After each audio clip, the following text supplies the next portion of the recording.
வணக்கம். நக்கீரன் கோபால். நக்கீரன் கோபால் வர்றதுக்கு முன்னாடியே நான் இயற்பியர், எனக்கு ராஜகோபால். இது அருப்புக்கோட்டை. இந்த அருப்புக்கோட்டையில் நான் படித்த பள்ளி எஸ்பிகே ஆண்கள் உயர்நிலை பள்ளி. அதில் 73, 74 நான் 73, 74 11th ஸ்டாண்டர்ட் படித்தோம் நாங்கள். அதாவது இப்போ அந்த 11th ஸ்டாண்டர்ட் முடித்து 50 வருஷம் கோல்டன் ஜூப்ளி இன்னைக்கு கொண்டாடுறோம். எங்களோட சேர்ந்து ஒரு கிட்டத்தட்ட 70-75 பேர் இன்னைக்கு இந்த விழாவில் பங்கெடுத்துக்கிட்டாங்க.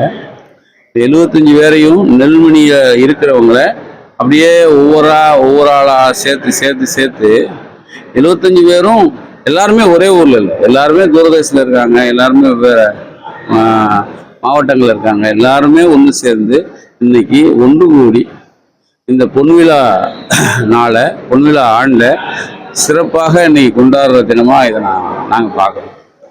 வாழ்க்கையில் நம்ம நிறைய கடந்து வந்துட்டோம். ஆனால் இந்த பள்ளி நாட்கள்ங்கிறது சாதாரண விஷயம் இல்லை. பள்ளி நாள் எல்லாருக்குமே இவ்வளவு இன்பமயமாக இருக்கும் அப்படின்னு சொல்றதுக்கு முடியாது. ஏன்னா பல படங்கள் வந்துச்சு. ஆனால் அனுபவிக்கிறது இருக்கு பாருங்க, நம்ம அனுபவிச்சு அதுலேயும் அந்த நாட்களில் நாம் என்னுடைய தோழர்களை, என்னுடைய நண்பர்களை நாங்கள் எப்படி அழைச்சோமோ. ஏன்னா இப்போ என் ஃப்ரெண்டு இருக்கான், சவுந்தன் இருக்கான், அவன் பெரிய மெரைன் இன்ஜினியராக இருப்பான். சம்பத்தன் இருக்கான், அவன் பெரிய வெட்டினரி டாக்டர், பெரிய மருத்துவமனை வச்சுருக்கான். முத்துராஜன் ஒருத்தர் இருக்கான்,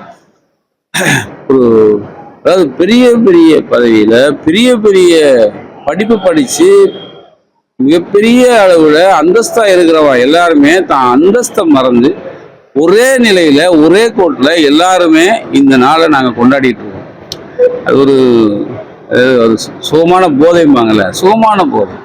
ரொம்ப சந்தோஷமாக இருக்குது இந்த நாள்.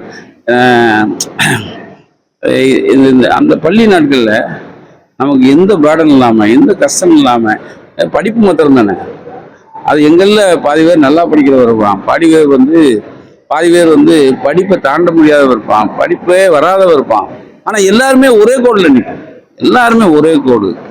எல்லாருமே சாயந்தரம் ஆனால் தோல் மேலே கை போட்டு அவன் விளையாட போகிறது, நான் பேசிக்கல நான் ஒரு ஹாக்கி பிளேயர். என் கூட இருக்கிறவன் அத்தனை பேர் அதில் முக்கியமான ஹாக்கி பிளேயர்லாம் இதில் டீமில் இருப்பான். அந்த நாட்களை இன்னைக்கு மறுபடியும் நினைவு கூற ஒரு நாளாகுன்னா என்னுடைய நண்பர்கள், ஏன்னா இதில் என்னுடைய பங்கு எதுவுமே கிடையாது, நான் கலந்துக்கிட்டேன், அவ்வளோதான். ஆனால் என் நண்பர்கள் எல்லாம் சேர்ந்து எல்லாரையும் ஒன்று திரட்டி இந்த நெல்லிக்காய் ஒன்று சேர்க்கறதுங்கிற பெரிய விஷயம். அந்த நெல்லிக்காய் ஒன்று சேர்த்து அதை ஒரே குறையில் அடைக்கிறதுங்கிறதே பெரிய விஷயம். அதை எனக்கு ரொம்ப பெருமையான விஷயம். எல்லாருமே மனம் திறந்து அவன் வாழ்க்கையில் அவன் எப்படி இருந்தோம், எப்படி வாழ்ந்தேன், எப்படி வந்தேன், எனக்கு எத்தனை பிள்ளைகள், எப்படி என் பிள்ளைகளை நான் எப்படி கரையேற்றினேன், இதை எல்லாருமே அவன் பயந்துக்கிறான். அவன் கஷ்டத்தை பயந்துக்கிறான், அவன் நல்லது பகிர்ந்துக்கிறான். இந்த நாள் உண்மையிலே வாழ்க்கையில் இது எல்லாருக்கும் ஒன்று கூடி வராது, எல்லாரும் ஒன்று சேர்றாங்க. ஆனால் எங்களுக்கு சேர்ந்த நட்பு குழாம், எங்களுக்கு சேர்ந்த நண்பர் குழாம் மாதிரி யாருக்கும் இருக்காதுங்கிறது எங்களுடைய நம்பிக்கை. படிக்கும்போது ஒவ்வொருத்தரும் டாக்டர், இன்ஜினியர். ஆமாம், நீங்கள் எதுவாக நினைச்சிருக்கீங்க? சத்தியமாக நான் எதுவும் இல்லை. நான் உண்மையிலே ஒரு பேசிக்கலாக நான் ஒரு ஆர்டிஸ்ட். என்னை எல்லாருக்கும், என் பையங்க எல்லாருக்குமே தெரியும். என்னை கொக்குன்னு கூப்பிடுவாங்க. கொக்கு போல நீ எப்படா இப்படி ஆனேன்னு கேட்பான். ஆனால் சத்தியமாக, ஆனால் ஸ்கூலில் எல்லாரும் வாத்தியார் கேட்பாங்க தெரியுமா, நீ என்னவா ஆக போகிறாய் அப்படின்னு. என்னவா ஆக போகிறது? அப்போ நான் நினைச்சேன் ஒரு ஐபிஎஸ் ஆஃபீஸர் அப்படின்னு. ஆனால் பிகாம் படித்தோம். பிகாம் படித்த உடனே பேங்க்கில் வேலைன்னாங்க. பிகாம் படித்தவனுக்கெல்லாம் பேங்க் வேலையில் கொடுத்தா இப்போ தெருவா பேங்க் வைக்கணும். அப்போ பேங்க் வேலை இல்லை. அப்போ ஒரு அரிசி கடை, அப்புறம் சென்னையில் போய் வேறு வழி இல்லாமல் நக்கீரன் ஆரஞ்ச பிறகு நக்கீரன் தான் பார்க்கும். ஆனால் அந்த என்னதான் நக்கீரன் இது மாதிரி போனாலும் இன்னைக்கு எனக்கு பெரிய உயரிய விருது தான் கலைஞருடைய எழுதுகோள் விருது. ஆனால் அந்த விருதை விட நான் இன்னைக்கு பெரிய விருதாக நினைக்கிறது என் பையங்களோட சேர்ந்து உட்காந்து அவங்க இதை இந்த பார்த்தீங்கன்னா இந்த நாளில் காலை உணவு அருப்புக்கோட்டைன்னு ஒரு ஸ்பெஷல் இருக்கும்ல. நம்மெல்லாம் நான் சென்னைக்கு போயிட்டேன், ஒவ்வொருத்தரும் சென்னைக்கு போயாச்சு. அருப்புக்கோட்டைக்கு வந்தால் அந்த சாப்பாடு ஒன்று நினச்சிட்டே வரும். நம்ம சோறுங்கிறது சோறே விஷயம் இல்லை, ஆனால் சோறு ஒரு ஸ்பெஷல். நான் நினச்சிட்டே வந்தேன், ரத்த பொரியல் போடுவாங்களா அப்படின்னு. காலையில் பார்த்தா ரத்த பொரியலோட அப்படி கமன்னு ஒரு முட்டை தோசை. வாழ்க்கையில் இதை நம்ம வீட்டில் கூட செய்ய மாட்டாங்க. கேப்டா இப்போ கூட இந்த பேட்டியை பார்த்தா எங்கள் வீட்டம்மா கேட்கும், ஏங்க நாங்கள் சீக்கிரமா அடுப்பு போட்ட டேஸ்ட் வராதுல்ல. இப்போ இந்த டேஸ்ட்டை சாப்பிட்றதுக்கு ஒரு நாள் ஆகி போச்சு பாருங்க. அதே மாதிரி இப்போ மத்தியானம் மணக்க சீரக சம்பால பிரியாணி, ஒரு மட்டன் பிரியாணி. நான் சத்தியமா இப்போ வந்து 4 கண்டெய்னர் எடுத்து கொடுத்தேன்ல, வீட்டுக்கு பார்சல் ஃப்ளைட்டில் கொண்டு வரேன். அடுப்பு போட்ட பிரியாணி எங்கடா கிடைக்கும்? அப்போ நினைச்சா அடுப்பு போட்ட பிரியாணி சாப்பிட்றதுக்கு நம்ம வளமா இருக்கும். ஆனால் நம்மோடு வாழ்ந்த, நம்மோடு பகிர்ந்துக்கிட்ட நண்பர்களோடு உட்காந்து எல்லாரும் சேர்ந்து ருசிச்சு வாய் ருசிக்கு சாப்பிட்றதுக்குல நிறைஞ்சு உட்காந்துருக்கேன். இப்போ நம்ம மனசு நிறைஞ்சு இருக்கிறதுங்கிறது இந்த நாளுக்கு இவ்வளோ பெரிய வாய்ப்பு எங்களுக்காக மெனக்கெட்டு இத்தனை பத்திரிகையாளர்கள், இத்தனை செய்தியாளர்கள், இத்தனை டிவிக்காரங்க எல்லாருமே வந்து இதை நீங்கள் பெருமைப்படுத்துறதுக்கு நன்றி. ஆமாம், இப்போதான் இன்னைக்கு திட்டம் போட்டிருக்காங்க எல்லாரும். அடுத்ததுல ஃபேமிலியாக சந்திக்கணும்னு ஒரு வேளை பேசுவாங்க. நான் இன்னும் பேசலை. ஃபேமிலி மற்ற இதை கண்டினியூ பண்ணுங்கிறத அதை முடிவு எடுத்துட்டாங்க. நிச்சயமா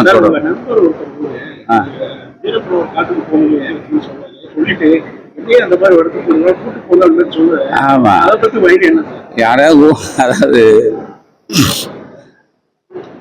ரஜினி ஒரு கையம் கூட வர என்ன ரஜினி தயாராயிட்டார், காடியெல்லாம் ஓட்டி. ஓகேவா? ஆமா, ஓகேவா? கலைஞர் போனு இன்னோவால் ரஜினி பார்த்தீங்களான்னாரு. என்னென்ன இல்லை ஏதோ காட்டுக்கு வரேன்னு அப்படியா அவர் சிரிக்கிறார். ஏன்னா சும்மாவே ஒரு சூப்பர் ஸ்டாரை பிடிச்சி வச்சிருக்கேன், இன்னொரு சூப்பர் ஸ்டார் நம்மளால மாட்டிக்கிட்டாருன்னா கதை கந்தல். ஏன்னா அவருக்கும் கந்தல், எனக்கு கந்தல்ல. 2 சூப்பர் ஸ்டார் மாட்டிக்கிறது வேலை. ஆனா கலைஞரும் போய் சொல்லி ஆகணும். யாரை கேட்டு ரஜினி கோபாலோட ரஜினி அனுப்புனேன்னு வரும், நீ யாரை கேட்டு நீ கூட்டு போனேன்னு வரும். நான் இன்னைக்கு இந்த பேட்டியை கொடுத்துருக்க முடியாது, அன்னைக்கு அது நடந்துருந்ததுதான். அப்ப நீங்களே சமாளிக்கினார் யார்? கலைஞர் ரஜினி. கோபால் நம்ம ரெடி, அந்த பேக்லாம் ரெடி பண்ணிட்டாரு. அவர் எப்பயுமே பெங்களூர் டிராவல் போனா அந்த இமயமலை போனால் ஒரு பேக் ஒன்று வச்சுப்பாரு, அதெல்லாம் ரெடி பண்ணி கோபால் ரெடி ஆடி ஓகே அப்படின்னு நான் சிரிச்சேன். கோபால் என்ன நல்லா இல்லையா? ஏன் என்னங்க நீங்க, நான் போயிட்டு ரெடி பண்ணிட்டு உங்களை கூப்பிடுறேன்னு அப்படி டேக்கா கொடுத்து போயிட்டேன். இல்ல காடுங்கிறதுன நாம நினைச்சு போறதில்லை, நாம நினைக்கிறோம். ஆனா அவன்கிட்ட இருந்து அழைப்பு இருக்கணும்ல, அவன் உங்களை ஒத்துக்கணும். அவன் ஒத்துக்கலைன்னா கதை கந்தல். அவன் வந்து கொஞ்சம் சின்ன சந்தேகம் தான் முடிஞ்சு கதை. அப்படி நிறைய பேரை கொண்டிருக்கான், அதை தெரிஞ்சு நம்ம போயிருக்கோம். நீ நல்லா பாருங்க, 30 வருஷம் ஆச்சு நான் வீரப்பனை பாரு. 30 வருஷம் கழிச்சு இன்னைக்கு பேச போடுறோமே, எத்தனையோ அதுக்கப்புறம் எத்தனையோ சம்பவங்கள் நான் வெளியே கொண்டு வந்து, எத்தனை சம்பவங்கள் நம்ம நக்கின வெளிப்படுத்தாத சம்பவங்கள்ங்கிறத நீங்க விரல் விட்டு தான் எண்ண முடியும். அப்ப எல்லாமே நான் போட்டிக்காக சொல்றேன். நாங்க தொட்டா இப்ப உதாரணம் தான் இவன் இப்படித்தாண்டா சுட்டாங்கிறத நம்ம படத்தோட வெளியே கொண்டு சாத்தாங்கணும். எல்லாரும் வந்து நெஞ்சு வலிச்சதுன்னா அப்ப இருக்கிற முதல்வர் முடிச்சிட்டாரு, நெஞ்சு வெளியில செத்தாருன்னு. நாம தான் ஜெயில் மனுவில் வெளுத்து வெளியே போட்டோம். இன்னைக்கு என் மக்களோட நான் நின்று கொண்டாடுறதுக்கு அது ஒரு காரணம் தான். ஏமாட்டம் இல்ல, முன்னாடியே புரிஞ்சுக்கிட்டேன். சொன்னேன் அது ரிஸ்க் என்னது. நீங்க அவரு ஆர்வம் இருந்தது. ஏன்னா ராஜ்குமார், அவருக்கு ராஜ்குமாரை காப்பாற்றணுங்கிற அந்த இது இருந்தது. அவரு புரிய வச்சேன். சார் என்ன கோச்சுக்காதீங்க, நான் சொல்லாம போயிட்டேன், ஆனா இதுதான் பிரச்சனை அப்படின்னு புரிஞ்சுக்கிட்டேன்.